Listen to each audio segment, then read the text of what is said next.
আচ্ছা, তোমাদের তাহলে আমি প্রাচীন ভারতের যে ম্যারেজ সিস্টেমটা সেটা পড়িয়ে দিয়েছি। এখন তোমাদের আমি বলবো মৌর্য যুগের আরেকটা বিবাহ ফর্ম চালু ছিল, অর্থাৎ আমরা লাস্ট ক্লাসে দেখেছিলাম যে সেখানে আমরা 8 ধরনের ম্যারেজ ফর্ম আমরা দেখলাম।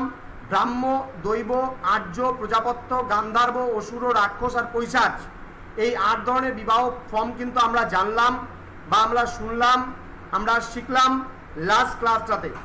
এখন আমরা জানবো মৌর্য যুগে এই 8 ধরনের বিবাহ ব্যবস্থা বাদেও কিন্তু সোসাইটিতে আরও 2 রকমের বিবাহ প্রচলিত ছিল। তার 1 নাম্বার ছিল অনুলোম বিবাহ এবং 2 নাম্বার ছিল প্রতিলোম বিবাহ। কথাটা ভালো করে মনে রাখবা। আচ্ছা, তোমাদের দেখবা এই যে অনুলোম এবং প্রতিলোম ম্যারেজটা তোমাদের পড়াবো, দেখবে খুব ইজিলি ভাবে হয়ে যাবে। তাহলে অনুলোম বিবাহটা কি জিনিস? দেখো, অনু সচরাচর কাদের নাম হয়? ছেলেদের নাম না মেয়েদের নাম? মেয়েদের নাম। এবার অনু মানে কি বোঝায়? ছোট না বড়? ছোট। তাহলে যখন কোনো মেয়ে নিচু বর্ণের হবে এবং পুত্র যদি মানে পাত্র যদি উঁচু বর্ণের হয়, অর্থাৎ মেয়ে কন্যা যদি নিচু বর্ণের হয় এবং যে মানে হাজবেন্ড যে হবে সে যদি উঁচু বর্ণের হয়, তাহলে তাদের মধ্যে যদি বিবাহ সম্পন্ন হয় সোসাইটিতে, তাহলে তাকে আমরা বলছি অনুলোম বিবাহ। আবারও বলছি, উচ্চ বর্ণের নারী নিম্ন বর্ণের নারী এবং উচ্চ বর্ণের পুরুষের মধ্যে যদি বিবাহ সম্পন্ন হয় তাহলে তাকে আমরা বলছি অনুলোম বিবাহ। তাহলে আশা করি আজকের পরে অনুলোম বিবাহ বলবে না। অনু মানে ছোট, আবার অনু মেয়ে, তাহলে মেয়ে অর্থাৎ অনু। তাহলে অনুলোম বিবাহ বলতে কি বোঝাচ্ছে? যে যদি মেয়ে নিচু বর্ণের হয় আর যদি ছেলে যদি উঁচু বর্ণের হয়, তাদের মধ্যে যদি বিবাহ সম্পন্ন হয় তাহলে তাকে আমরা অনুলোম বিবাহ বলছি। এবার নিশ্চয়ই প্রতিলোম বিবাহটা পারবা। তার উল্টাটাই প্রতিলোম বিবাহ। কি হবে প্রতিলোম বিবাহ? বলো, পারবে বলতে?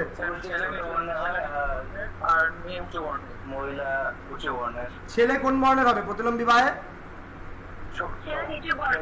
ছেলে হবে নিচু বর্ণের আর মেয়ে হবে উঁচু বর্ণের।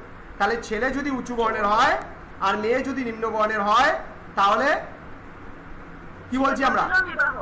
তাহলে কি হবে? অনুলোম। আর যদি মেয়ে উঁচু বর্ণের হয়, ছেলে যদি নিচু বর্ণের হয়, প্রতিলোম বিবাহ। তাহলে এই অনুলোম বিবাহ আশা করি বুঝতে পেরেছো, প্রতিলোম বিবাহ বুঝতে পেরেছো। এবং তোমাদের লাস্ট ক্লাসে যেটা বললাম সেটা হচ্ছে 8 ধরনের বিবাহ ফর্ম। সেই 8 ধরনের বিবাহ ফর্মটা আমি আরেকবার বলে দিচ্ছি। ব্রাহ্ম বিবাহ মানে কোনো চরিত্রবান পাত্রকে আমন্ত্রণ জানিয়ে পিতা কর্তৃক কন্যা সম্প্রদান করাকে বলা হয় ব্রাহ্ম বিবাহ। দৈবী বিবাহটা কি ছিল? পিতা যদি যজ্ঞের মাধ্যমে পুরোহিতের হাতে কন্যা সম্প্রদান করত তাহলে তাকে বলা হতো দৈব বিবাহ। আর্য বিবাহ, তারপরে 3 নম্বর ফর্মটা হচ্ছে আর্য বিবাহ। পাত্রের কাছ থেকে এক জোড়া গাভী কিংবা বলদ বা ষাঁড় নিয়ে যদি পিতা কর্তৃক মানে পাত্রকে যদি কন্যা সম্প্রদান করত তাহলে তাকে বলা হতো আর্য বিবাহ। প্রজাপত্য বিবাহ বলতে পিতা স্বেচ্ছায় তার নির্বাচিত পাত্রের হাতে যদি কন্যা সম্প্রদান করত তাহলে তাকে বলা হতো প্রজাপত্য বিবাহ। গান্ধার্ব বলতে অভিভাবকের অনুমতি ছাড়া পাত্র এবং পাত্রী যদি নিজের ইচ্ছায় বা স্বেচ্ছায় বিবাহ করত তাহলে তাকে বলা হতো গান্ধর্ব বিবাহ। অসুর বিবাহ কি বললাম? কন্যা পক্ষকে অর্থ দিয়ে বিবাহ সম্পন্ন করাটাকে বলতো অসুর বিবাহ।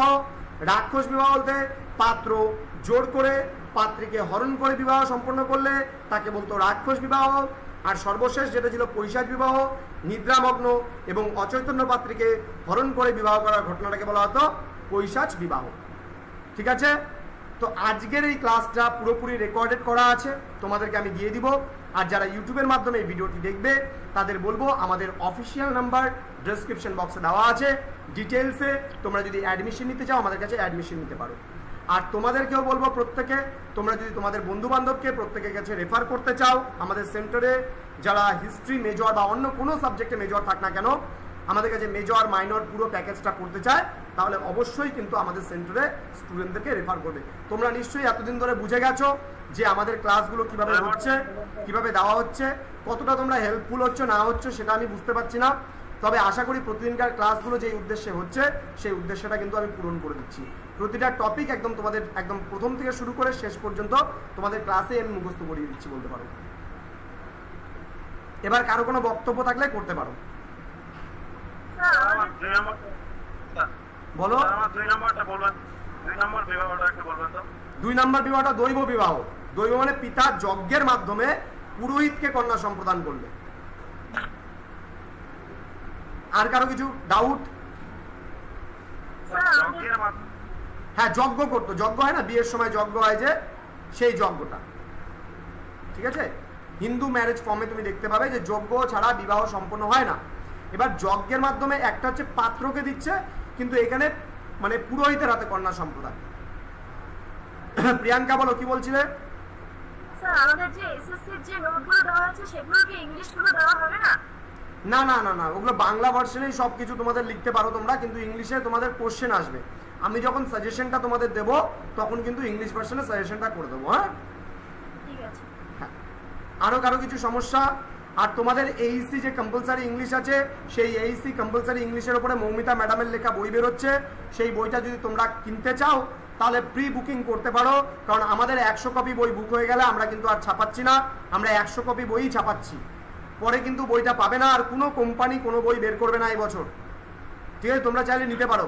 আর তাছাড়া দেখবে যে আজকে দ্য বেড থেকে তোমাদের হচ্ছে সামারি, মৌমিতা ম্যাডামের রেকর্ডেড ক্লাস অলরেডি প্রোভাইড করে দেওয়া হয়েছে। তোমরা সেখান থেকে ইংলিশ কম্পালসারি থেকে এইসি থেকে তোমরা দেখে নিবে, প্রত্যেককে লিঙ্ক দেওয়া হয়ে গেছে।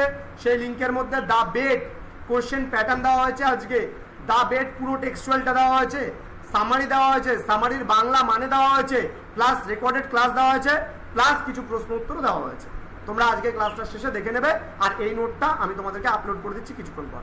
চলো দেখা হচ্ছে পরবর্তী ক্লাসে, আমি জানিয়ে দেবো নেক্সট ক্লাস কবে হবে।